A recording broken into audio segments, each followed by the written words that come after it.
हो सकता है। वही आज एक बड़ी खबर चीन ने दे दी है। चीन ने कहा है कि अमेरिका ने अपना जंगी बेड़ा ईरान से पीछे हटा लिया है। चीनी सैटेलाइट तस्वीरों ने दावा किया है कि अमेरिकी विमानवाहक पोत यूएसएस अब्राहम लिंकन को ईरान के करीब से हटाकर ओमान के सलालाह के पास तैनात किया गया है। वहीं यूएसएस गेराल्ड फोर्ड भी लाल सागर में जेद्दा के तट पर पहुंचा दिया गया है। हालांकि अमेरिका की सेंट्रल कमांड सेंटकॉम ने इन दावों को खारिज किया है, लेकिन चीन ने अगर इतना बड़ा दावा किया है तो उसकी कोई तो वजह रही होगी।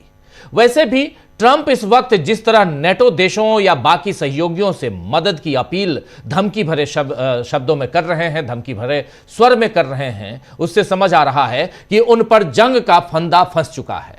इधर इजराइल का रुख भी अमेरिका को परेशान कर सकता है। आज भारत में इजराइल के राजदूत रूबेन अजार्ड ने ईरान के साथ संघर्ष कब तक चलेगा इस सवाल का जवाब दिया और उन्होंने कहा कि हम निश्चित रूप से ये नहीं बता रहे हैं कि इसमें कितना समय लगेगा, क्योंकि ये कई कारकों पर निर्भर करता है। शुरुआत में अमेरिका और इजराइल दोनों ने कुछ हफ्तों की बात की थी। ये इस बात पर भी निर्भर करता है कि ईरान अपना रुख बदलने का कितना मौका पाता है। फिलहाल ऐसा नहीं लगता कि वो अपना रुख बदल रहे हैं। इसके विपरीत वो और भी अड़ियल हो गए हैं। वो अपनी बात पर अड़े हुए हैं, लेकिन भविष्य में स्थिति बदल सकती है, भविष्य में हालात बदल सकते हैं। ये बात कहना है, ये बात कहनी है, कह रहा है इजराइल। यही बात अमेरिकी राष्ट्रपति डोनाल्ड ट्रंप ने ताजा बयान में अपने कही है और उन्होंने कहा है कि अमेरिका ईरान के साथ बातचीत कर रहा है क्योंकि युद्ध अपने तीसरे हफ्ते में है, लेकिन तेहरान इसे खत्म करने के लिए किसी भी डील के लिए तैयार नहीं है। यह कहना है ट्रंप का। ट्रंप ने इस दौरान यह भी बताया कि मिडिल ईस्ट और वैश्विक बाजार में जारी उथल पुथल और तनाव को रोकने के लिए अमेरिका सभी देशों के साथ डिप्लोमेटिक वे में यानी कूटनीतिक बातचीत कर रहा है। हालांकि उन्होंने ज्यादा जानकारी नहीं दी है, लेकिन उन्होंने बताया है कि वो अन्य देशों के साथ डिप्लोमेटिक बातचीत में लगे हुए हैं। इससे पहले अमेरिकी राष्ट्रपति ने हॉर्मुज स्ट्रेट को खुला रखने के लिए सभी देशों से अपने वारशिप वहां भेजने की अपील की थी। आपको पता होगा, आपको याद होगा कि वहां उन्होंने कही थी बात कि वारशिप भेजिए, अपने अपने वारशिप भेजिए हॉर्मुज स्ट्रेट को खोलने के लिए, खुला रखने के लिए। लेकिन हालांकि ट्रंप को इसमें सफलता हाथ नहीं लगी। अब तक किसी भी देश ने ट्रंप के इस फैसले को अपना समर्थन नहीं दिया है। आप याद कीजिए कि अभी 2 दिन पहले ही ट्रंप ने कहा था कि मैं चाहता हूं कि जापान, चीन, दक्षिण कोरिया और इधर ऑस्ट्रेलिया, उसके बाद फ्रांस, ब्रिटेन, ये सारे देश हॉर्मुज स्ट्रेट को खोलने के लिए अपने अपने जहाज वहां भेजें और उस पर हमला करें। वहीं ट्रंप के पहले वाले दावों को ईरान के विदेश मंत्री अब्बास अरागची ने साफ तौर पर खारिज करते हुए कहा था कि इस गैर कानूनी युद्ध के खिलाफ जितना समय लगेगा, तेहरान अपनी रक्षा के लिए तैयार है। विदेश मंत्री ने कहा कि हमने कभी सीज फायर के लिए नहीं कहा और हमने कभी बातचीत के लिए भी नहीं कहा। हम अपनी रक्षा के लिए तैयार हैं जब तक जरूरत हो। यह कह रहे हैं अब्बास अरागची कि हम अपनी रक्षा के लिए तैयार हैं जब तक जरूरत हो। हमने कभी सीज फायर के लिए नहीं कहा और हमने कभी भी बातचीत की अगुवाई भी नहीं की। आपको बता दूं कि ट्रंप ने कहा है कि ईरानी शासन समझौते के लिए बेताब है, लेकिन वर्तमान शर्तें अमेरिका के अनुकूल नहीं हैं।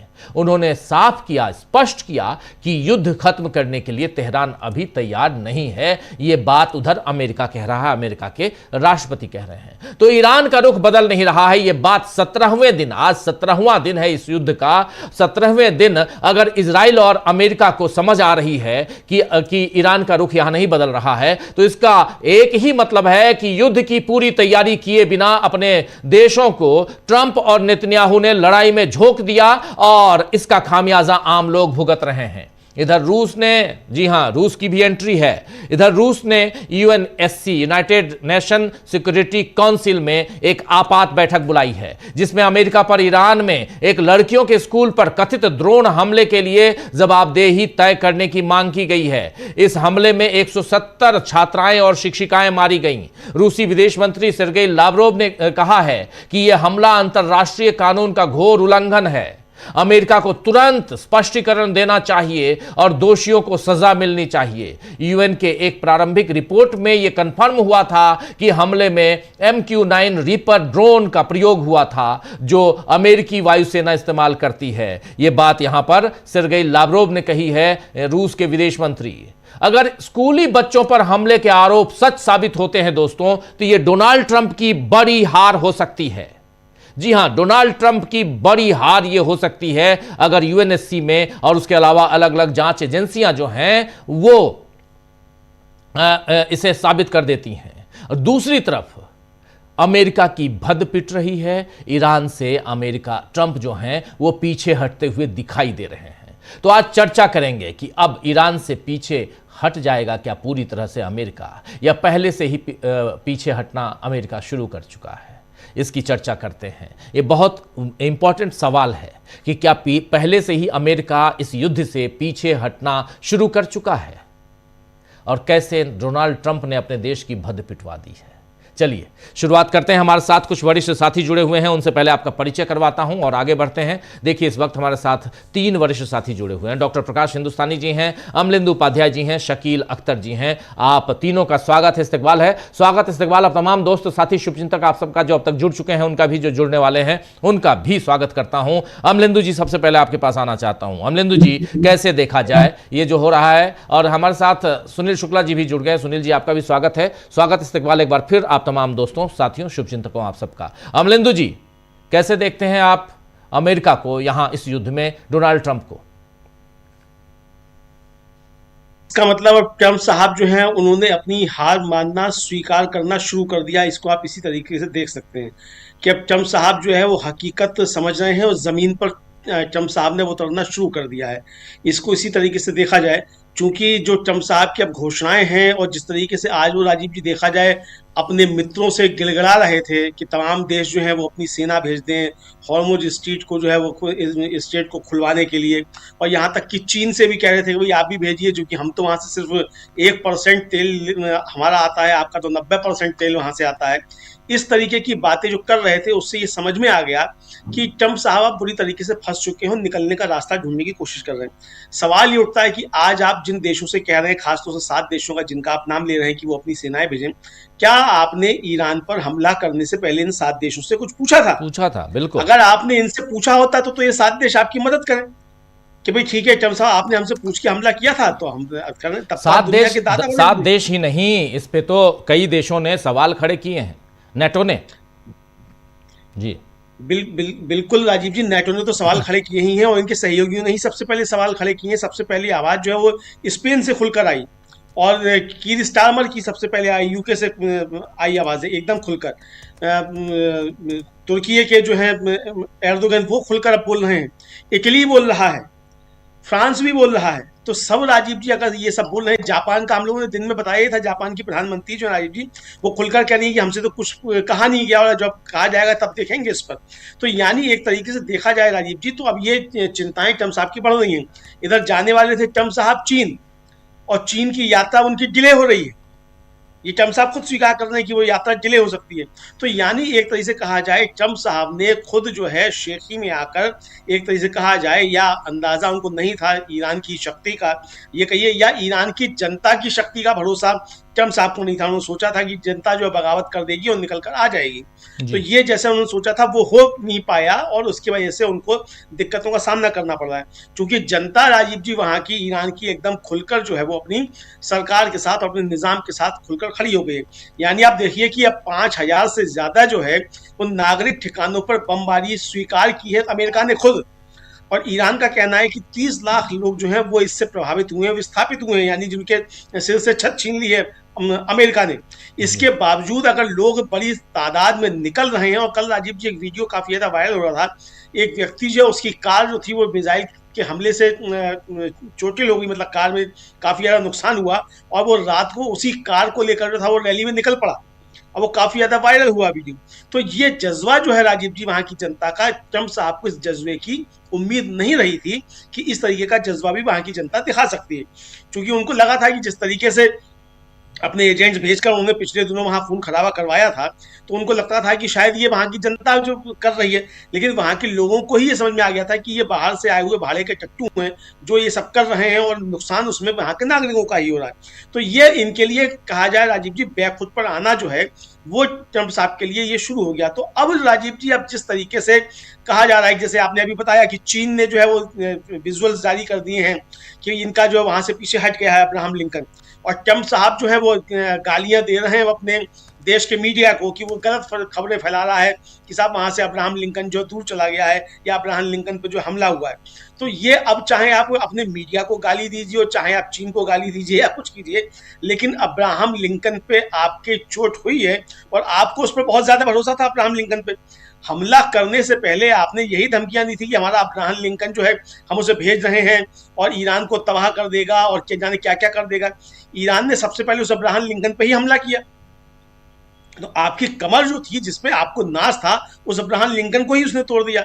आपके जो रिफ्यूलर जो जहाज थे उनको उसने 5 को जो है नष्ट किया। अब आप स्वीकार नहीं कर रहे हैं कि नहीं किया, लेकिन वो विजुअल्स बताए जा रहे हैं। आपके यहाँ कहीं मीडिया उनको सबको जारी कर रहा है कि 5 जहाजों का किस तरीके से नुकसान हुआ है। तो मजबूर होकर जो है ट्रंप साहब को ये राजीव जी बैकफुट पर आना पड़ रहा है। पहले तो कह रहे थे कि हम जीत लेंगे और बहुत जीत करीब है, उनकी हमने सेना तबाह कर दी है, उनकी मिलिट्री हमने तबाह कर दी है, उनके जहाज नहीं बचे हैं, उनकी सारी लीडरशिप का हमने नक्शे से नाम हटा दिया है। और अब कह रहे हैं कि भाई हम अभी जीत का ऐलान नहीं कर सकते, हम जीतने नहीं जा रहे हैं।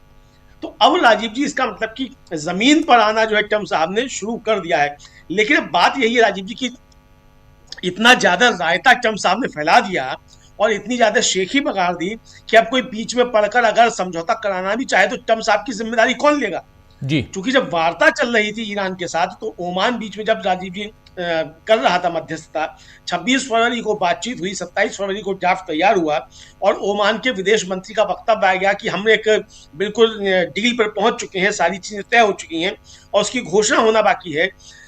ईरान ने अब उसको अपनी वेबसाइट पर प्रकाशित भी कर दिया जो समझौते का ड्राफ्ट तैयार हुआ था, और उसके बाद आपने हमला कर दिया। तो अब ऐसी स्थिति में ट्रंप साहब की जिम्मेदारी कौन लेना चाहेगा, चाहे वो ओमान हो, चाहे कतर हो, चाहे कोई भी हो राजीव जी, कौन जिम्मेदारी लेगा कि ट्रंप साहब आगे जाकर जो है वो इस तरीके का विश्वासघात नहीं करेंगे। जी। तो ये एक बड़ा सवाल ट्रंप साहब के लिए हो गया। तो इसलिए चाहे वो पुतिन को फोन करें, चाहे शी जिनपिंग से बात करें, चाहे वो एर्दोगन से बात करें, किसी से भी बात करें, कोई अब बीच में पड़कर राजीव जी मध्यस्थता कराने वाला है नहीं कि जो ट्रंप साहब की गारंटी ले या अमेरिका की गारंटी ले कि अमेरिका आगे से कोई बदमाशी नहीं देगा।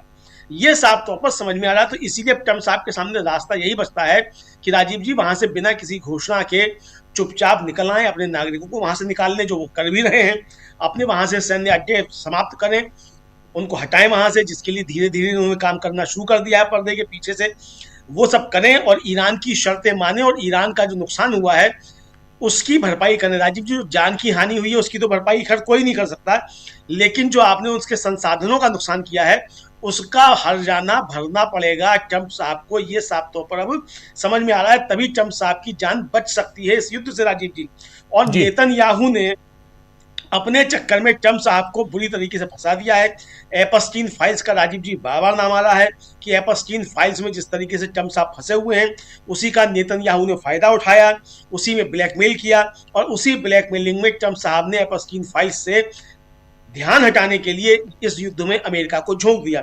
लेकिन अब जिस तरीके से उनके सामने खुद संकट खड़ा हो रहा है अमेरिका में, वहां की जनता उनके खिलाफ हो रही है, उनसे सवाल पूछ रही है कि आपके पास नागरिकों के स्वास्थ्य के लिए पैसा नहीं है, उनकी शिक्षा के लिए आपने पैसा खर्च करना बंद कर दिया, लेकिन बेगुनाह नागरिकों को मारने के लिए आपके पास $5 बिलियन रोज आ रहे हैं।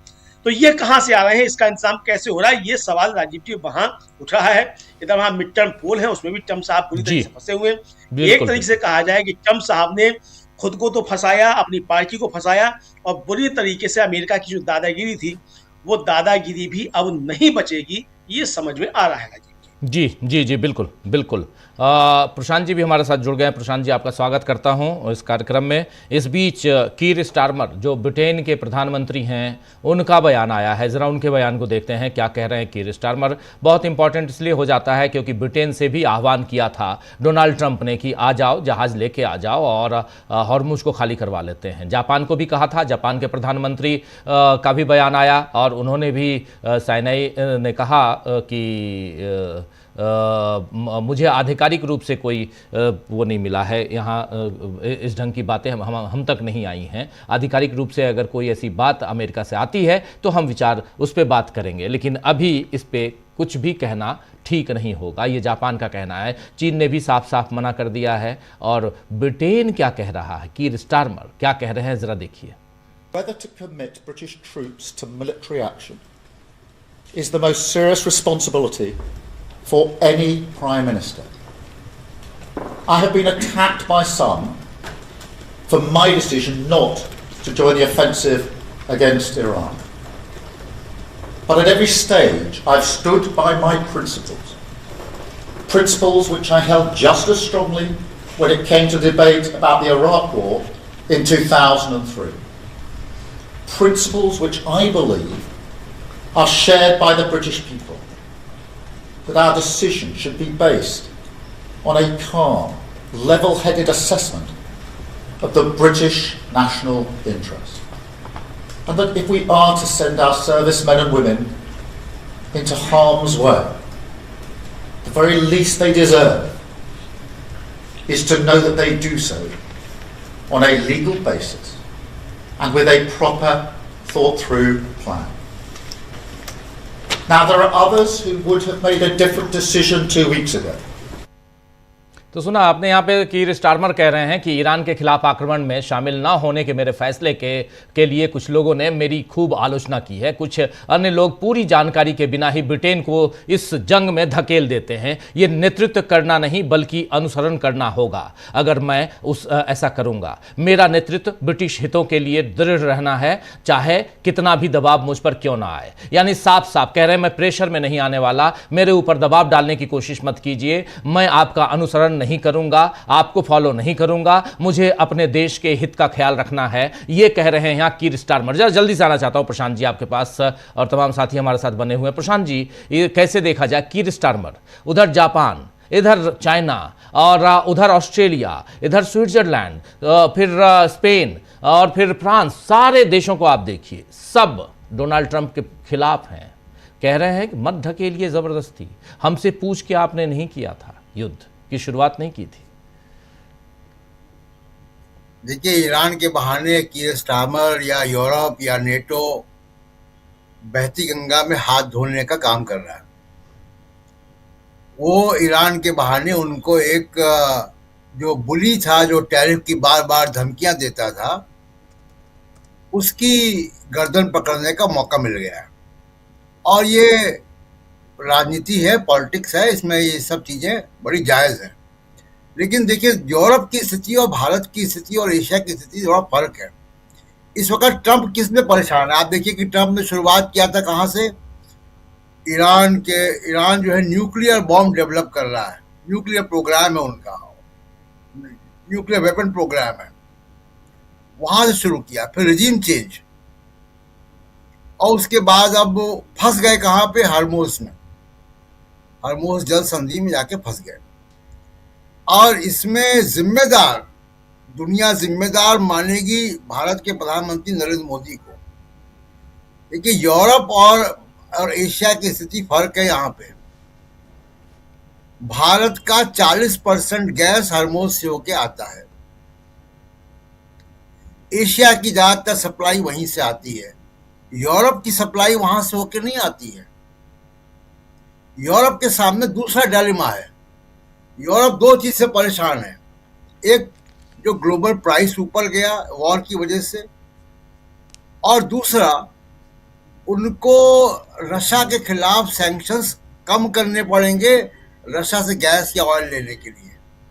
वहां तो पाइपलाइन है गैस की, वो यूक्रेन वॉर की वजह से, इसलिए वो ट्रंप के खिलाफ जाता है कि उनको एक मॉरल पोजीशन जो उन्होंने ली है उससे डाइल्यूट करना पड़ेगा। लेकिन मैं वापस आता हूं भारत पे और एशिया पे कि नरेंद्र मोदी जी 48 घंटे पहले वहां पे गए और ये वॉर हो गया।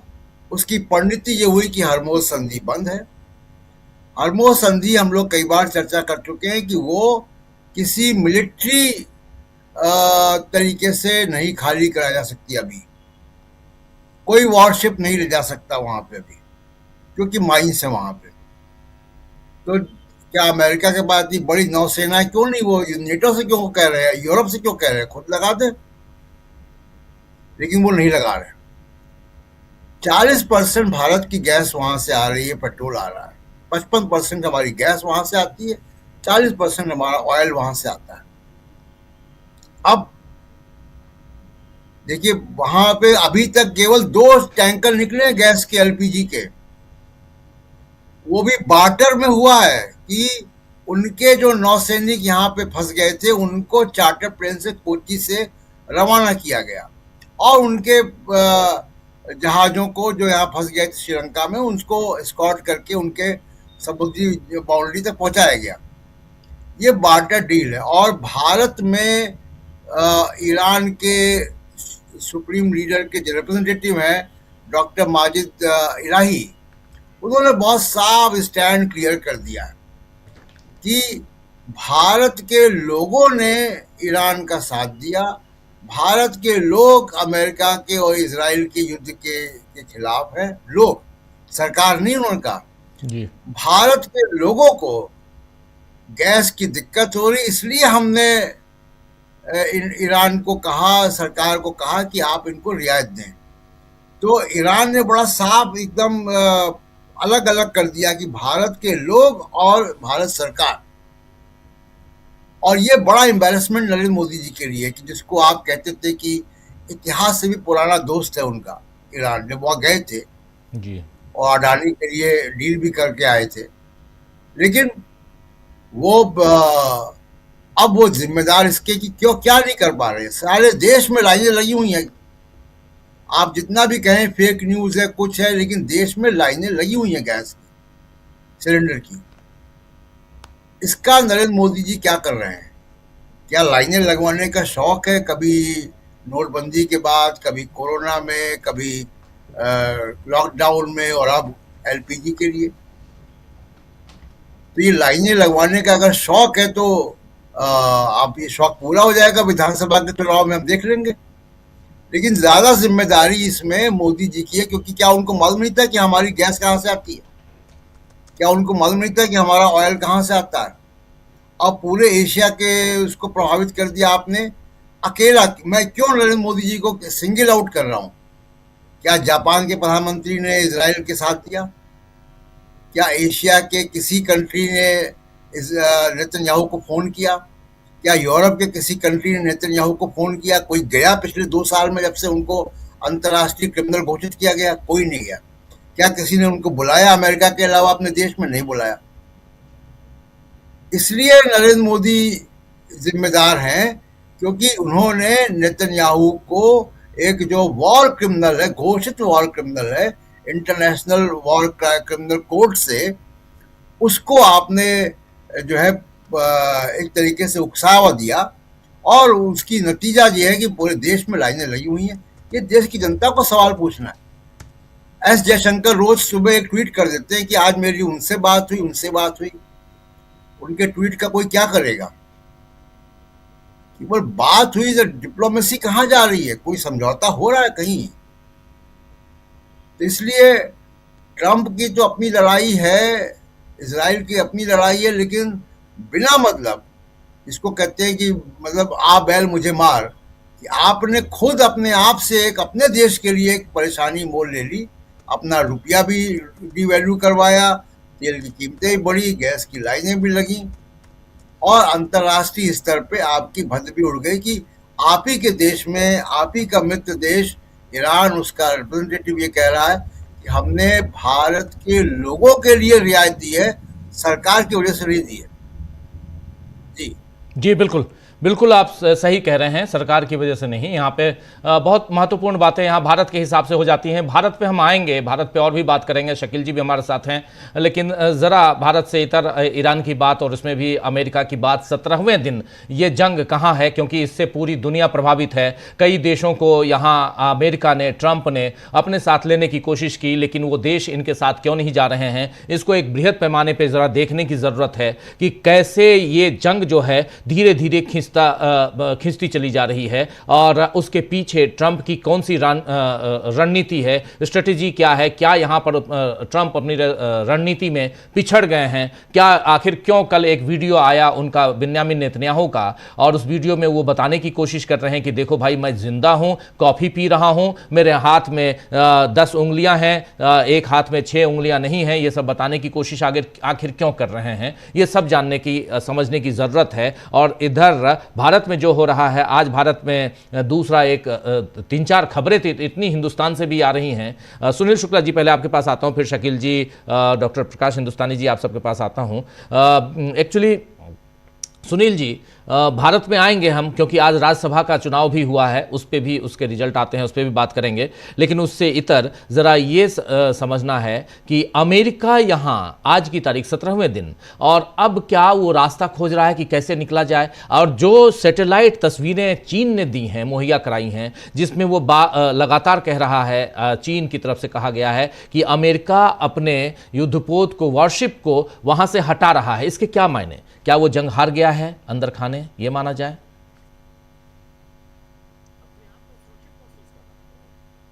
लिंकन को तो बहुत पहले से हटा चुका है। वो लेकर के आए थे, एकदम मुहाने प्रभाव तो नहीं रोक पाए उसको।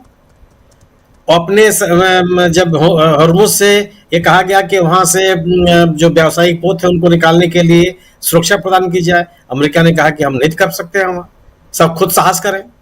अपने जहाज भेजने की स्थिति में नहीं थे। जो उनके सहयोगी देश हैं, जिनको भरोसा था, सबने मना कर दिया कि हम नहीं जाएंगे, या ये युद्ध में शामिल होने के लिए वो तैयार नहीं है। स्पेन ने अपना दूतावास बंद कर दिया इजराइल से, कहा कि नहीं, हम हमारे नागरिक सुरक्षित नहीं है। कोई पूरे के पूरे युद्ध में जो जिन उद्देश्यों के साथ, जिन बातों की घोषणा किया था ट्रंप ने, वो कुछ भी हासिल होता हुआ नहीं दिखाई पड़ रहा है। उन्होंने जो जितनी बातें कही थी, और आज भी वो केवल झूठ बोलते हैं सुबह से शाम तक, कि वहां के वायुसेना को खत्म कर दिया, वहां की नेवी को खत्म कर दिया, उसके सैन्य क्षमता को खत्म कर दिया, इसको खत्म कर दिया, उसको खत्म कर दिया। और ईरान के हमले लगातार जारी हैं। जो ईरान के अगल बगल उसके बेसेस हैं, सैन्य बेस ठिकाने हैं, उन पे ईरान का हमला लगातार जारी है। इजराइल के भीतर हमला जारी है। इजराइल अपना जो आयरन डोम की बात कहा करता था, उसके ऐसी तैसी कर रखा है ईरान ने। अब सवाल इस बात का है कि जो कुछ भी आपका आप रिजीम चेंज की कोई बात ही नहीं करता। रिजीम चेंज को, अच्छा दूसरी चीज के रिजीम चेंज के लिए आप कौन होते हैं रिजीम चेंज करने वाले? चलिए आपने एक लक्ष्य बना लिया, तो ये कैसे संभव है? दरअसल अमेरिकी सरकार का या डोनाल्ड ट्रंप और नेतन्याहू के जो आकलन थे, सब बेबुनियाद साबित हुए। उन लोगों को यह था कि जब वो हमला होगा तो जो एक विद्रोह या एक आंदोलन की स्थिति है ईरान में, वहां की जनता खड़ी हो जाएगी और एक परिवर्तन हो जाएगा। वो हो नहीं रहा। इनको यह उम्मीद थी कि पिछले 4 दशक से जो आर्थिक प्रतिबंध है ईरान के ऊपर, तो ईरान की कमर टूट चुकी होगी। वो इनका जो आकलन रहा होगा वो एकदम बेबुनियाद साबित हुआ। और जबकि ईरान ने पिछले साल जो लड़ाई हुई थी अमेरिका और इजराइल के साथ ही हुई थी, उस समय भी उसने अपनी ताकत दिखाई। उस समय भी ईरान पीछे नहीं हटा। उस समय भी ईरान के खिलाफ अमेरिका और इजराइल को ही पीछे हटना पड़ा। इस युद्ध को जो अन्य देशों में ट्रंप के फैलाने की कोशिश है, वो नाकाम हुई। कोई भी देश इसके साथ खड़ा होने के लिए तैयार नहीं है। ब्रिटेन ने मना किया, फ्रांस ने मना किया, जर्मनी ने मना किया, और कड़े बयान दिए। अभी जो आप बयान सुनवा रहे थे ब्रिटिश प्राइम मिनिस्टर का, स्टारमर का, ये कुछ सामान्य बयान नहीं है। जो प्राइम मिनिस्टर ने जो बयान दिए हैं, आप उनको सुनिए। वो सीधा सीधा कोई ये नहीं करा कि हम देखेंगे, सुनेंगे और ऐसा करेंगे वैसा करेंगे।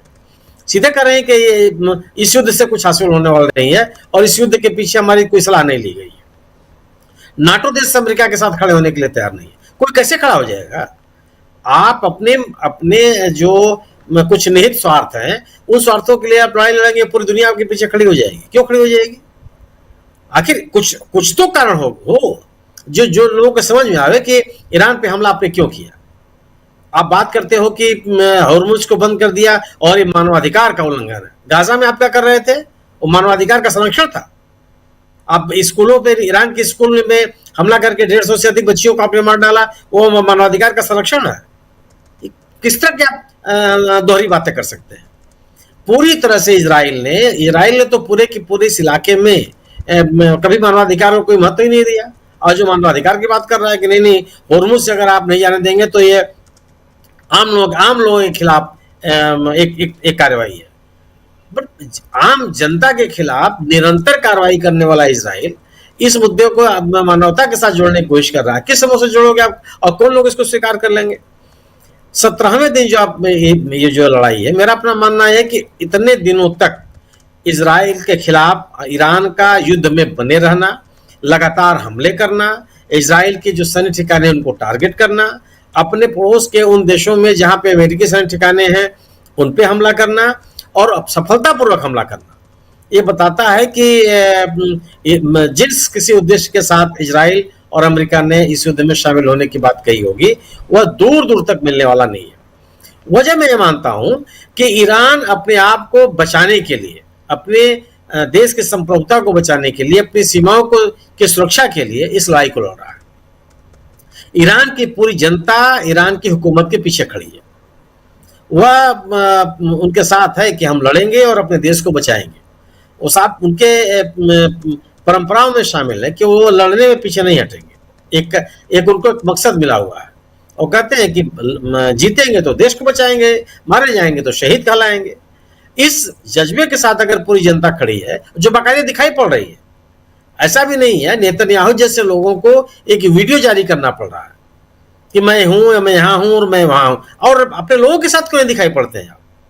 ईरान की तो हुकूमत अपनी जनता के साथ है। जो अलविदा की नमाज थी उस दिन तो पूरी की पूरी ईरान की जनता सड़कों पे थी। ईरान का जो टॉप मोस्ट लीडरशिप है वो सड़कों पे थी। उन्होंने तो अपने आप को छिपाया नहीं। उस बमबारी में भी, उस हमले में भी वो बाकायदे अपनी बात कर रहे थे, अपना प्रतिरोध दर्ज करा रहे थे।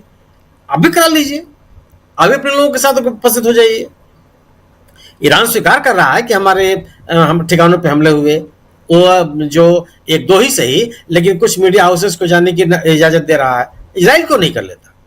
गोया कि ईरान के इस हमले से इजराइल को और अमेरिका दोनों को नुकसान हुआ। आज जो खाड़ी के देश हैं जिनको जो अमेरिका के हाथों अपने आप को सुरक्षित महसूस करने का आश्वासन दे रखा था अमेरिका ने, वो अपने आप को सुरक्षित महसूस कर रहा है। आज जो कतर का एक बयान आया जिससे उसने इजराइल की आलोचना की, जो अब देश कहने लगे हैं कि आप उनकी जमीन का उपयोग आप ईरान पे हमले के लिए नहीं कर सकते। तो आज 2 हफ्ते के बाद मेरा अपना मानना है कि इजराइल और अमेरिका दोनों पर अंतर्राष्ट्रीय दबाव है कि वह युद्ध को खत्म करे, वह युद्ध से अपने आप को समेटे। और ईरान ने अपनी सैन्य ताकत का प्रदर्शन किया, सैन्य ताकत पूरी ताकत के साथ तो मुकाबला कर रहा है, और ट्रंप साहब के ऊपर अंतर्राष्ट्रीय दबाव भी है। दोनों स्थिति ऐसी हैं कि ट्रंप को पीछे हटना ही पड़ेगा, आज नहीं तो कल। जी जी जी, ट्रंप को पीछे हटना पड़ेगा, आज नहीं तो कल। लेकिन ट्रंप क्या पीछे हट चुके हैं, हट रहे हैं? ये एक सवाल इसलिए है क्योंकि ज़रा स्क्रीन पे और तमाम हमारे साथियों को ले आइए, और ये इसलिए क्योंकि ज़रा पहले डॉक्टर प्रकाश हिंदुस्तानी जी और फिर आता हूँ शकील जी आपके पास। इधर हिंदुस्तान के बारे में भी आपसे बात करनी है। प्रकाश जी, क्या आपको लगता है कि इस दबाव में कहीं ना कहीं ट्रंप यहाँ टूटते हुए नज़र आ रहे हैं? क्योंकि अमेरिका के अंदर भी ट्रंप के ऊपर काफ़ी दबाव है, और अमेरिका के बाहर दूसरे देश, उम्मीद थी कि नाटो कंट्रीज़ उनके साथ रहेंगे, वो आज साथ में नहीं है। अपील जितनी भी की, सब उनकी अपील को खारिज कर रहे हैं, और वैश्विक अर्थव्यवस्था पर इसका गंभीर असर पड़ रहा है। जिस आप देखिए रूस को लेकर भारत के ऊपर टैरिफ 25% का थोपा था ऊपर से, उसको आपने कह दिया कि 30 दिन तक आप ले लीजिए, 30 दिन या 30 महीने ये बाद में पता चलेगा, लेकिन तेल खरीदिए आप कह रहे हैं। तो आखिर ट्रंप के अंदर चल क्या रहा है? ट्रंप की बातें अगर सुनिए और उनके जितने बयान हैं अलग अलग टेलीविजनों को दिए हुए, मीडिया हाउसेस को दिए हुए, या मीडिया हाउसेस पे उनकी जो टिप्पणियाँ आ रही हैं जिसमें वो धमकी देते हैं कि लाइसेंस रद्द कर देंगे हम, CNN का लाइसेंस रद्द कर देंगे हम, NYT का, न्यूयॉर्क टाइम्स का, Washington post, wall street journal का, जो ये कह रहे हैं, इसके मायने क्या निकाले जाए? प्रकाश जी। इसके मायने यह है कि ट्रंप की बात दुनिया का कोई भी देश नहीं मान रहा है, और खास बात है कि ट्रंप की बात उसके देश के लोग ही नहीं मान रहे, ना वहां का मीडिया मान रहा है, ना वहां के नेता मान रहे हैं। वहां के 4 बड़े नेताओं ने कह दिया कि साहब ट्रंप ने ये जो फैसला किया वो इजराइल के दबाव में किया, सोच विचार कर फैसला करना था, वो उन्होंने नहीं किया। तो ये चीजें ट्रंप के पक्ष में बिल्कुल नहीं है, अमेरिका के पक्ष में नहीं है। और इसके बाद आप देखिए अमेरिका में जिस तरीके से कीमतें बढ़ रही है, लोग परेशान हो रहे हैं, असुरक्षा की भावना है, और वहां की सेना में भी ये डर है कि कहीं ये जमीनी लड़ाई की जिद न कर ले ट्रंप साहब। अगर इन्होंने जमीनी लड़ाई की जिद की तो कई सैनिकों को हताहत होना पड़ेगा। और अमेरिका एक ऐसी लड़ाई लड़ रहा है वो अपनी जमीन पर कोई लड़ाई लड़ना नहीं चाहता। ईरान और अमेरिका की दूरी, भौतिक दूरी 11,500 किलोमीटर है।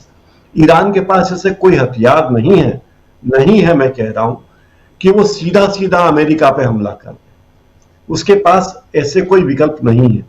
लेकिन फिर भी उसने जिन जगहों को निशाना बनाया जहां अमेरिका के सैनिक अड्डे थे, उसको उन्होंने निशाना बनाया। तो इन सब चीजों से अमेरिका और ट्रंप परेशान है।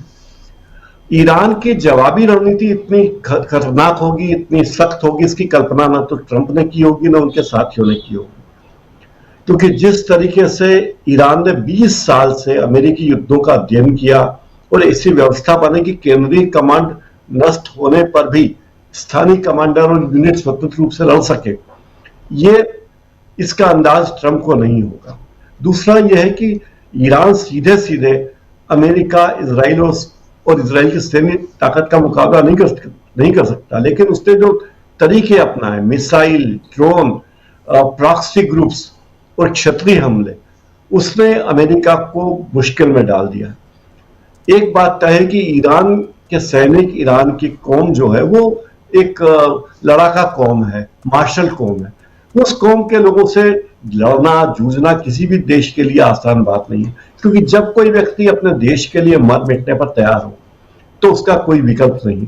पहले ट्रंप को यह लगा होगा कि वे अमेरिका में इस तरह का प्रचार करेंगे कि देखिए ईरान के सर्वोच्च नेता की मृत्यु के बाद वहां के लोग जश्न मना रहे हैं, बहुत खुशी हो रही है, मनाई जा रही है ईरान में। तो ये मुगालते भी दूर हो गए, क्योंकि जब ईरान में स्कूलों पर बम गिराए गए, कैंपों में बम गिराए गए, तो ये बात ईरान के लोगों को समझ में आई कि ये अमेरिकी किसी के होने वाले नहीं है और इनका साथ देने की कोई सोच भी नहीं सकता। तो इस तरह ईरान के लिए मुश्किलें बढ़ती गई। दूसरी बात है कि अमेरिका के लिए खुद जो आर्थिक परेशानियां हो रही है वो बहुत ज्यादा कठिन है। अमेरिका में महंगाई बढ़ती जा रही है, बहुत तेजी से बढ़ रही है। ईरान ने जो बैलिस्टिक मिसाइल और ड्रोन गल्फ पर दागे, उस पर हमले कम कर दिए, लेकिन अमेरिका के पास अब जवाब देने के लिए तरीका ही नहीं है। तो कभी वो नेटो की बात करेंगे, कभी ऑस्ट्रेलिया से कहेंगे, कभी कनाडा से कहेंगे, कभी ब्रिटेन से कहेंगे, क्योंकि ट्रंप को अपने आप पर भरोसा नहीं है, अपनी सरकार पर भरोसा नहीं है। तो इस तरह की तैयारी ट्रंप की नहीं थी, ट्रंप की थी नहीं। उन्होंने बिना तैयारी के हमले किए और जिस तरीके से नुकसान पहुंचाने की कोशिश की ईरान को, वो नुकसान नहीं पहुंचा पाए।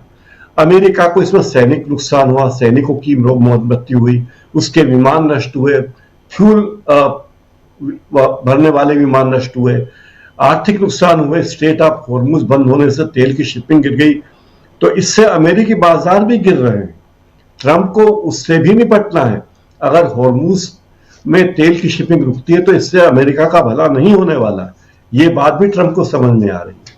और जो ट्रम्प कहते थे कि युद्ध तो हम अभी इतने दिन में बंद कर देंगे, अब हम सीज फायर के लिए तैयार नहीं है, अभी युद्ध रुक जाएगा, हम ईरान को पूरी तरह नेस्तनाबूद कर देंगे, वैसी कोई बात अमेरिका कर नहीं पाया। दूसरी बात है कि ट्रम्प के बयान को असंगत कहने वाले उनके खुद के मीडिया के लोग हैं, ट्रम्प के साथी हैं, जो कह रहे हैं कि हम गलत कर रहे हैं, अमेरिका गलत कर रहा है। और ट्रम्प के अस्पष्ट लक्ष्य, ट्रम्प का कोई स्पष्ट लक्ष्य नहीं था कि हमें यह करना है, यह करना, बस एक अलग टप्पू, जो हमारे यहाँ लोकल शब्द है, अलग टप्पू शैली में उन्होंने हमले करवा दिए, या हो सकता है उन्होंने इजराइल के दबाव में आके किए।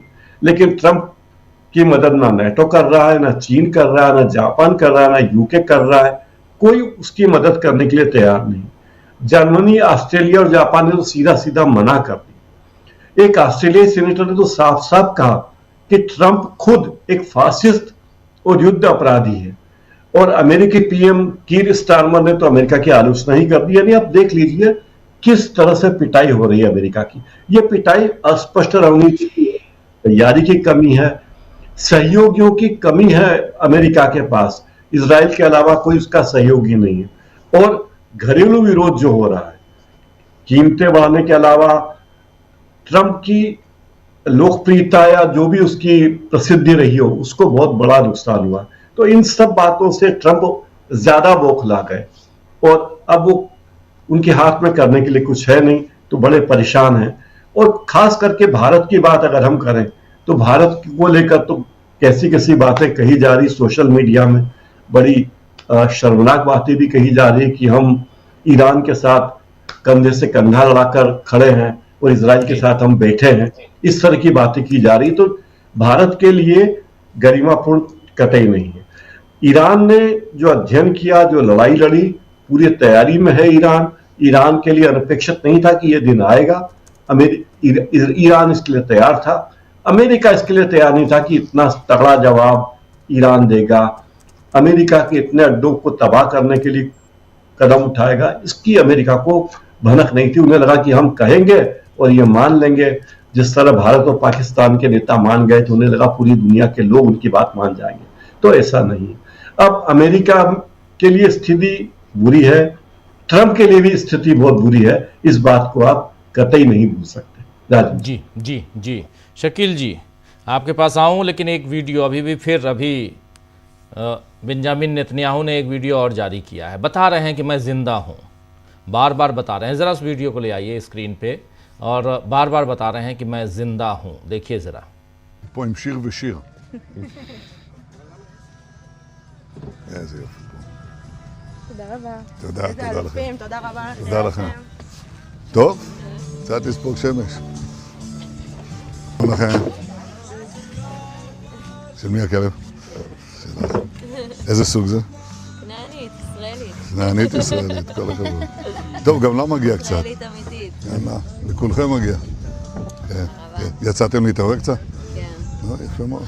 תראה, על ירושלים יש משהו יותר יפה מזה? אין על ירושלים. אין על ירושלים, אין, נהדר. הוא השתגע מזה. תשמע, אני זוכר את זה. אתה זוכר? קוראים לו גיא. הוא היה, זה היה במטוס. אוקיי, תמסרו לו דש. איזה יופי. שלום.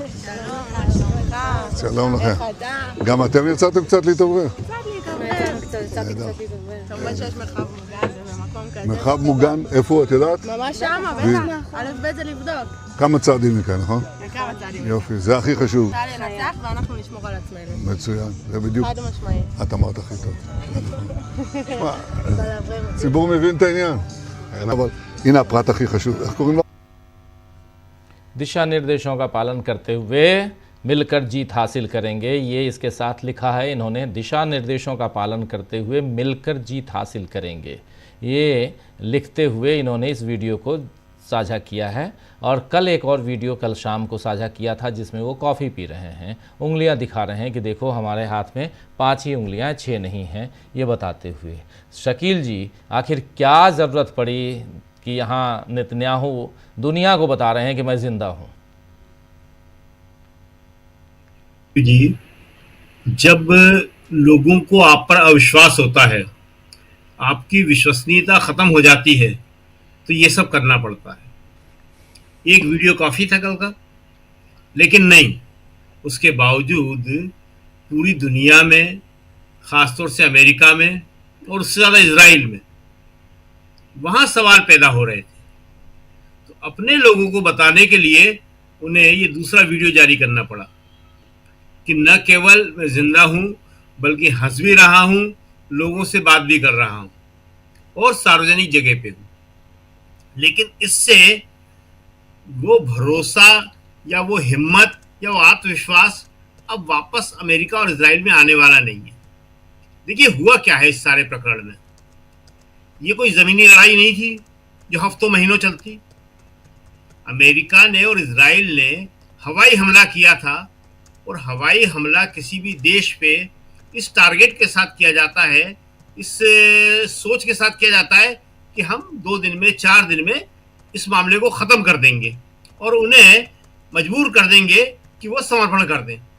लेकिन यहाँ तो तीसरा हफ्ता शुरू हो गया है, और तीसरे हफ्ते के बाद ईरान का जो हौसला है वो और बढ़ता चला जा रहा है। ये जो उस दिन आपने दिखाया था, अलविदा जुमे वाले दिन, जब ईरान का पूरा नेतृत्व सड़कों पे उतरा हुआ था, तो वो पूरी दुनिया के अखबारों में था। पूरी दुनिया ने उसको दिखाया और पूरी दुनिया ने बताया कि ईरान का नेतृत्व सड़कों पर। और ये अमेरिका के लिए और इजराइल के लिए, दोनों के लिए एक भारी दबाव की चीज थी। और उसी दबाव के बाद में कल जो है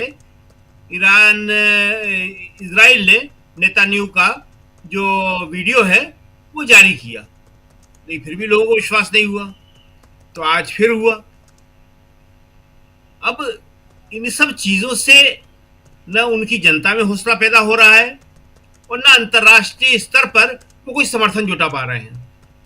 तो हालत बहुत खराब है, और इस खराब हालत के पूरे जिम्मेदार अमेरिका के राष्ट्रपति ट्रंप हैं, जो ये सोच रहे थे कि मैं हवाई हमलों के जरिए 2-4 दिन में जो है ईरान को ख़त्म कर दूंगा, उसे आत्मसमर्पण करने में मजबूर कर दूंगा।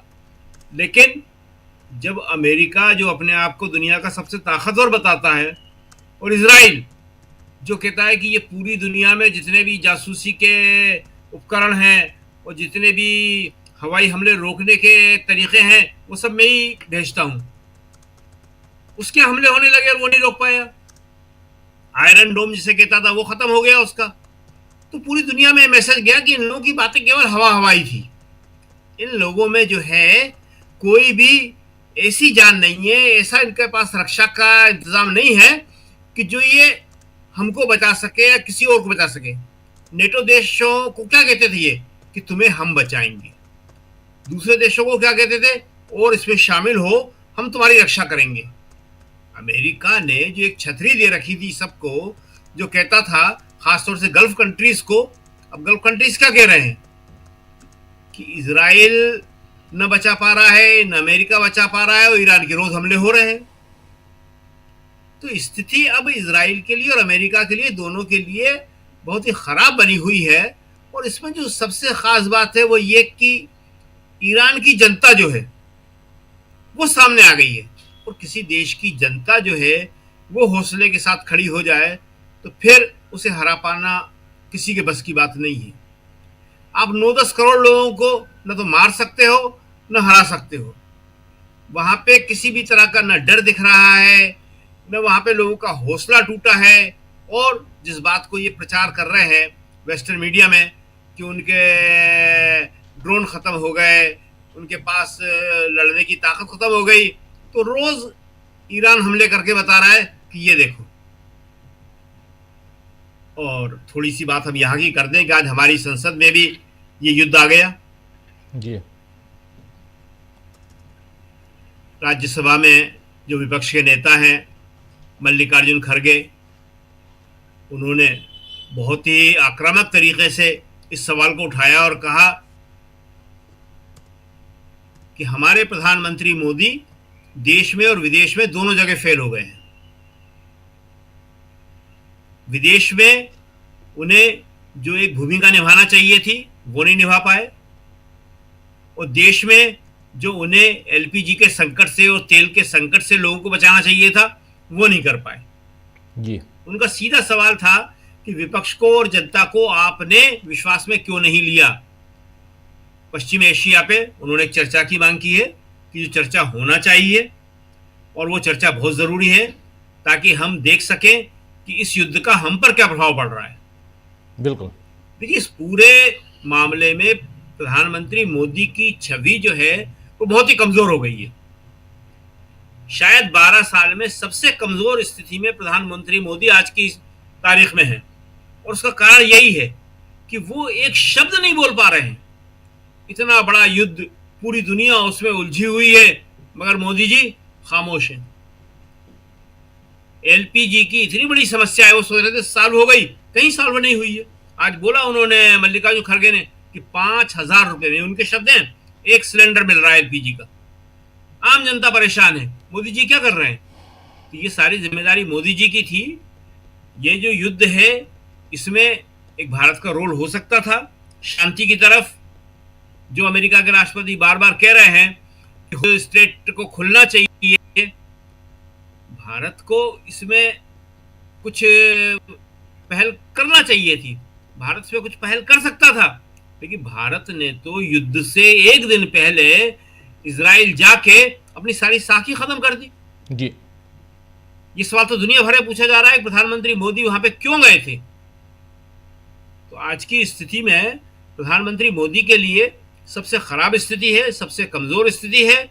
और अमेरिका और इजराइल जो हैं वो दोनों जिस स्थिति में पहुंच गए हैं, वहां से अब उनके हाथ में कुछ नहीं है।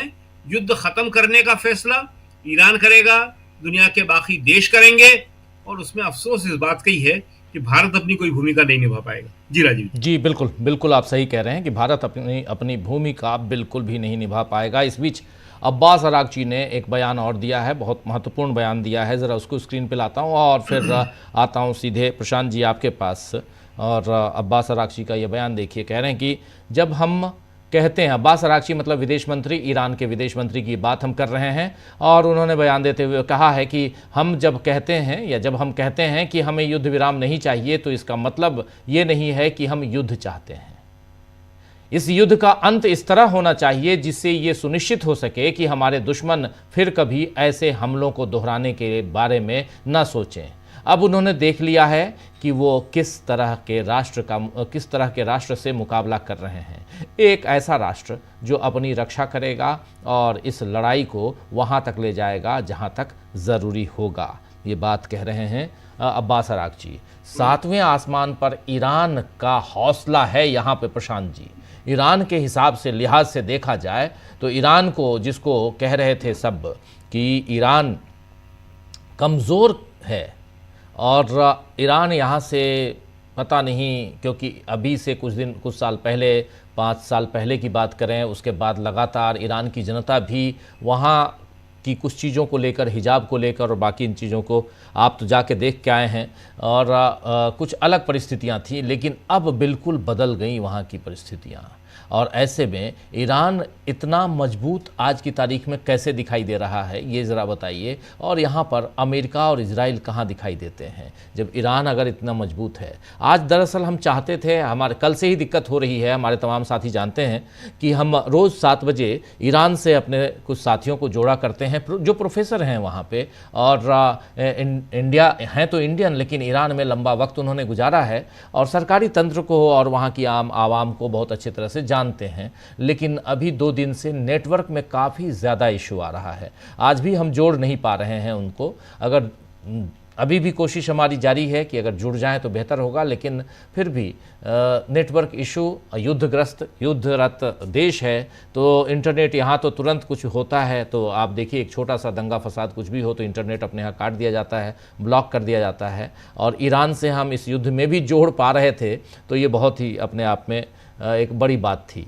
लेकिन अभी भी हमारी कोशिश यही रहेगी। बट प्रशांत जी, ईरान का ये हौसला और उसमें अरागची का ये बयान कि इस लड़ाई को वहाँ तक ले जाया जाएगा जहाँ तक ये ज़रूरी होगा। जब हम कहते हैं कि हमें युद्ध विराम नहीं चाहिए तो इसका मतलब ये नहीं है कि हम युद्ध चाहते हैं। हम युद्ध नहीं चाहते, लेकिन युद्ध विराम, युद्ध का अंत तब तक उस तरह होना चाहिए जिससे ये सुनिश्चित हो कि दुश्मन दोबारा कभी हम पर हमला नहीं करेगा।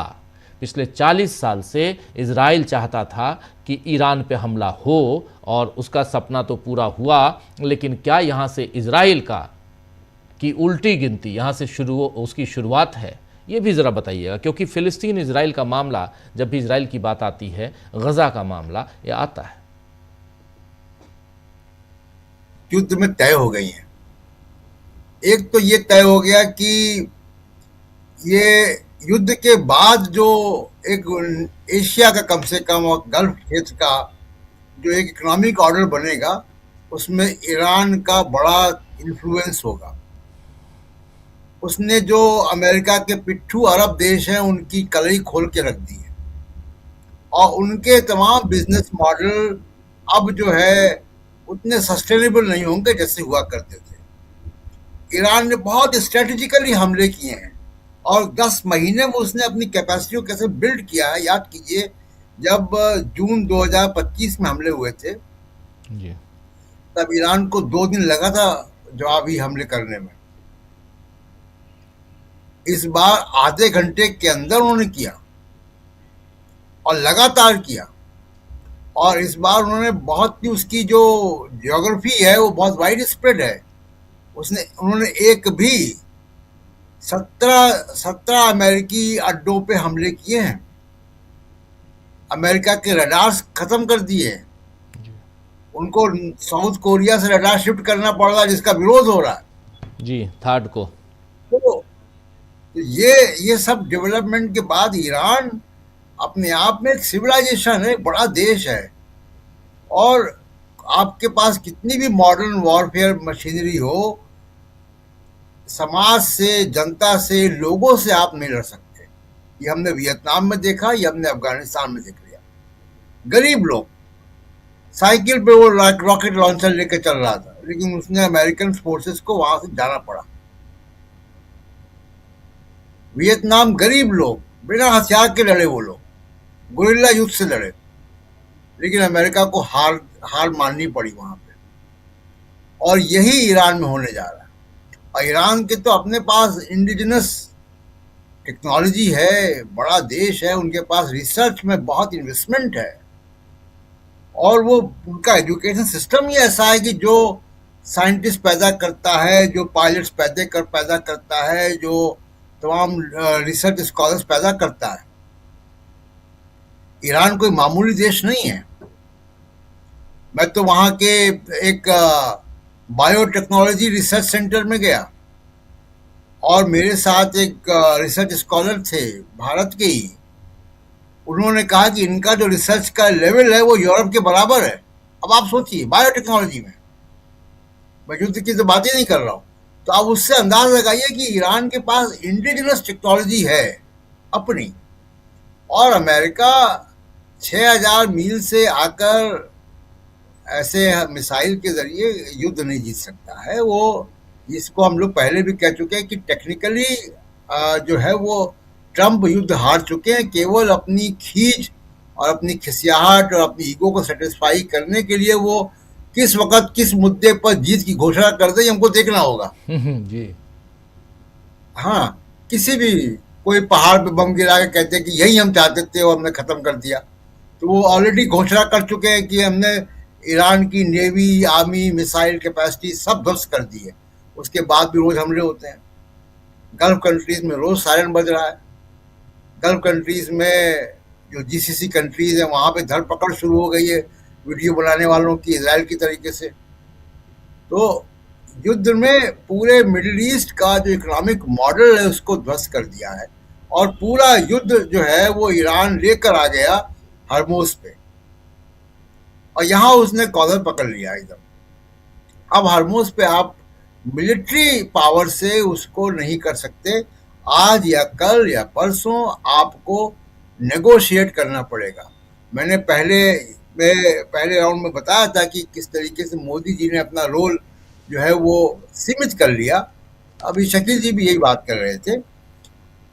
अभी अराक्ची का ही बयान आपको बता रहा हूं कि वो पाकिस्तान की तारीफ कर रहे हैं।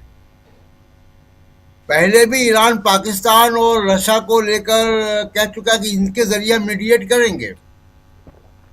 पाकिस्तान को वो शुक्रिया अदा कर रहे हैं साथ देने का।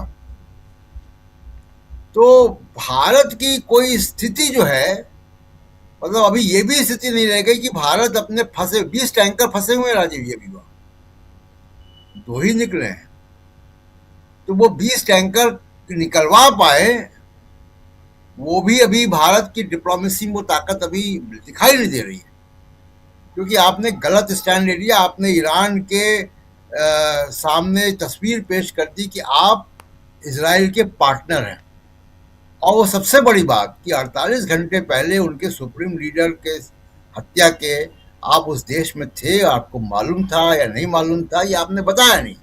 और अभी तक आज तीसरा सप्ताह है, 28 फरवरी को उनकी मौत हुई है, अभी तक प्रधानमंत्री नरेंद्र मोदी ने अफसोस नहीं जाहिर किया उनकी मौत पर। उनके नए जो सुप्रीम लीडर उनको बधाई नहीं दी है। राष्ट्रपति से उन्होंने बात की तो उसमें क्या बात की है बताया नहीं, क्या बात की है। तो ये सब चीजें भारत की जो लीडरशिप है, ग्लोबल लीडरशिप, उसको बहुत ही सवालों घेरे में डालती है। और एक आखिरी बात कि नेतन्याहू को क्यों दिखाना पड़ रहा है अपने आप को कि वो जीवित है। नेतन्याहू बेहद अलोकप्रिय है अपने देश में, वो इस तरीके से नहीं घूम सकते जैसे ईरान के राष्ट्रपति सड़कों पे घूम रहे थे अलविदा जुमा के वक्त, अलविदा नमाज के बाद जिस तरीके से वो सड़कों पे घूम रहे थे और लोग उनकी सेल्फी ले रहे थे, उस तरीके से नेतन्याहू नहीं घूम सकते हैं। वो बहुत ही बेहद अलोकप्रिय है अपने देश में। इस तरीके के वीडियो बनाए गए अपने समर्थकों के बीच में ये संदेश देने के लिए, जाहिर सी बात है कि पूरे ईरान का, इसको मैं कहूँगा कि जो साइकोलॉजिकल वॉरफेयर है, तो साइकोलॉजिकल वॉरफेयर में भी ईरान आगे है। ईरान ने जो भी उनके मीडिया के हैंडल्स थे, जो भी प्रोपेगेंडा हैंडल्स थे, और वॉर में प्रोपेगेंडा चलता है, उनके प्रोपेगेंडा प्लेटफॉर्म्स ने इस र्यूमर को पूरी दुनिया में फैला दिया कि नेतन्याहू मारा गया। वो दबाव है जब उनको 2 वीडियो 24 घंटे बनाने पड़ गए। तो बेसिकली ये जो साइकोलॉजिकल वॉरफेयर है, वहां भी ईरान इनसे 20 पड़ रहा है। तो अब स्थिति ये होगी कि अगले, मैं कहूँगा कि कुछ ही दिन में देखते हैं कि कैसे होगा, क्योंकि अमेरिका में मिड टर्म इलेक्शन को लेकर दबाव लगातार ट्रम्प के ऊपर बन रहा है। 25% वहाँ पे गैसोलीन, जिसको हम पेट्रोल कहते हैं, वहाँ गैसोलीन की प्राइसेस 25% बढ़ चुकी हैं। फर्टिलाइजर की कीमत बढ़ गई है। फर्टिलाइजर की क्राइसिस हमारे देश में भी होगी। अभी फसल का टाइम आ रहा है, तो जब धान की फसल का टाइम होगा तो हमारे पास भी जो है वो फर्टिलाइजर की क्राइसिस आएगी। और वो गल्फ, उसी हरमोज के रास्ते से फर्टिलाइजर का भी रॉ मटेरियल आता है। तो मुझको लगता है कि अब ट्रम्प को ईरान से नेगोशिएट करना पड़ेगा, और वो नेगोशिएट कौन करेगा, किन टर्म्स पे होगा, लेकिन बगैर नेगोशिएशंस के हरमोज का रास्ता नहीं खुलेगा। हरमोज का रास्ता किसी मिलिट्री इंटरवेंशन से नहीं खुल सकता है। जी राजीव जी, बिल्कुल बिल्कुल सही आप कह रहे हैं। इस बीच जर्मनी का बयान भी आ गया है। अभी तो हम ब्रिटेन का बयान सुन रहे थे। जर्मनी के रक्षा मंत्री बोरिस पिस्टोरियस, इन्होंने ईरान के खिलाफ युद्ध में सैन्य सहायता के लिए अमेरिकी राष्ट्रपति डोनाल्ड ट्रंप के आह्वान को खारिज कर दिया है। जर्मनी ने खारिज किया है और कूटनीति पर जर्मनी के फोकस पर जोर दिया है। पिस्टोरियस ने नाटो की एकता को लेकर जताई जा रही चिंताओं को भी कम करके आंका है, और जर्मन चांसलर के प्रवक्ता मेर्ज के प्रवक्ता जो हैं, उनका कहना है कि ईरान युद्ध का नाटो से कोई लेना देना नहीं है। ये नाटो का युद्ध नहीं है, ये नाटो का युद्ध नहीं है। ये बात यहाँ जर्मनी ने कही है। अब इसके बाद अमेरिका जाने क्या सुनील शुक्ला जी, सुनील जी, अब जर्मनी, अब ब्रिटेन, फ्रांस, फिर फ्रांस का भी बयान खुल के नहीं आया है, लेकिन फिर भी पूरा यूरोप लगभग पूरा यूरोप कर रहा है कि अब यूरोप का युद्ध नहीं है, और है भी नहीं, कोई गलत भी नहीं कर रहे हैं।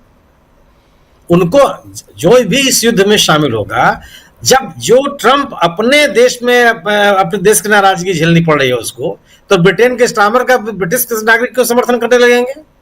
क्यों कर दिया आपने? कौन सा ऐसा पाप कर दिया था ईरान ने कि आप आपने हमला कर दिया? कोई तर्क है क्या किसी के पास? आपको जो व्यक्ति आपको पसंद नहीं होगा उसकी आप हत्या करा देंगे, उसके खिलाफ भी तो छोड़ देंगे। आप वेनेजुएला समझ रखा है सबको कि जो चाहेंगे सो कर लेंगे आप। और इन देशों को भी तो अपने जो आर्थिक हित हैं वो ध्यान रखने हैं। आखिर उनको भी तो खाली देशों के साथ अपने संबंध रखने, ईरान के साथ एक अच्छा बेहतर संबंध रखना है। ईरान कोई ऐसा देश तो है नहीं ना जिसको आप मानिए, यह देश 40 साल से आर्थिक प्रतिबंध झेल रहा है और पूरी मजबूती के साथ खड़ा है। जो उसकी आर्थिक गतिविधियां उसका संचालन कर रहा है, उसके तेल का व्यापार धुआंधार चल रहा है। चीन जैसा अच्छा उसको क्रेता मिला हुआ है, अन्य देशों में भी उसकी आपूर्ति हो जाती है। अमेरिका को तो खुद इस बात का आकलन होना चाहिए कि जिस देश को तबाह करने के लिए वह इतने सालों से आर्थिक प्रतिबंध लगाए हुए है, वह देश मजबूती के साथ लड़ रहा है, मजबूती के साथ खड़ा है, और आप युद्ध करने के लिए चले हैं आप, और आपका कोई इंटरेस्ट भी नहीं है। सीधी सीधी बात है कि इजराइल को पूरे के पूरे इलाके में इजराइल का आधिपत्य स्थापित करने के लिए युद्ध किया जा रहा है। और ये बिल्कुल जो बार बार कहा जा रहा है, और ईरानी नेताओं ने भी ये कहा कि एप्स्टीन फाइल से लोगों का ध्यान हटाने के लिए युद्ध किया जा रहा है। नेतन्याहू अपनी राजनीतिक अस्मिता के लिए, अपने राजनीतिक अस्तित्व को बचाए रखने के लिए युद्ध कर रहा है। वो अपने देश में सर्वाधिक लोकप्रिय है, उसको पता है कि चुनाव हुआ और चुनाव के बाद तो सत्ता से बाहर होगा। तो ये ऐसे राजनेता हैं जो अपने राजनीतिक स्वार्थों के लिए इस युद्ध को चलाए जा रहे हैं। या क्या दुनिया के अन्य देश नहीं समझ रहे हैं? क्या यह फ्रांस, जर्मनी, स्पेन, ब्रिटेन, कोई भी देश क्यों शामिल हो जाएगा? इटली क्यों शामिल हो जाएगा? क्या उसको हासिल क्या होगा? सवाल इस बात का है कि इन देशों के साथ भी कोई ट्रंप का कौन सा संवाद है? कौन सी बात आप मान ले रहे हैं? और जिस तरीके से आपने हमले किए, जिस तरीके से आपने नरसंहार किया ईरान में भी, उसको कौन स्वीकार कर लेगा? वहां की जनता भी तो खड़ी है, अपनी जनता को तो उनको जवाब देना पड़ेगा। हर नेता कोई ट्रंप थोड़े हो गया, आप गैर जिम्मेदार तरीके से आप कुछ भी निर्णय ले लेंगे। अब वो क्या कर रहे हैं कि ब्रिटेन, ईरान वार्ता के लिए तैयार नहीं है। क्यों वार्ता के लिए तैयार हो जाएगा? वार्ता के लिए ईरान ने अपनी शर्तें रखती, और वो शर्तें गैरवाजिब भी नहीं है। वो कह रहा है कि उसको एक अंतर्राष्ट्रीय आश्वासन मिलना चाहिए कि वो सुरक्षित होगा, और फिर दोबारा ये लोग हमारे ऊपर हमले नहीं करेंगे, अमेरिका और इजराइल। कौन सा बेजा बात है ये? अभी पिछले साल आपने हमला किया, फिर आपने हमला कर दिया, अब बिना किसी उकसावे के, तो एक कैसे चलेगा? इसलिए और अंतर्राष्ट्रीय स्तर पे सहयोग न मिलना, समर्थन न मिलना, यह अमेरिका की बहुत बड़ी पराजय है। अमेरिका को तो यह लग रहा था कि हम जो कहेंगे पूरी दुनिया उनको मानेगी। आप टेरिफ वार का दौर देख लीजिए, आप जिसके खिलाफ जो मनमाना जिस तरह की बात, टेरिफ बढ़ा दिया, लोग उसको बर्दाश्त कर रहे थे। अब तो कोई सुनने के लिए तैयार है क्या? और जिस रसिया को आपने घेरने के इतना प्रयास किए, अब पूरी दुनिया से कह रहे हो कि आप रूस से तेल खरीद लीजिए, छूट है, कोई दिक्कत नहीं है। आपकी नीतियां भी तो स्थिर नहीं है। तो स्वाभाविक सी बात है कि अंतर्राष्ट्रीय स्तर पर सहयोग नहीं मिल रहा है। और ईरान के साथ लोगों की सहानुभूति है, वह इसलिए उसके साथ सहानुभूति है कि वह पीड़ित पक्ष है, उसके संप्रभुता के साथ खिलवाड़ किया गया, उसकी सीमाओं के साथ खिलवाड़ किया गया। और ईरान ने अपने पड़ोसी देशों को भी बता दिया कि वो अमेरिका के भरोसे नहीं रह सकते। सबको लगने लगा कि वो अमेरिका के भरोसे नहीं रह सकते। यह निश्चित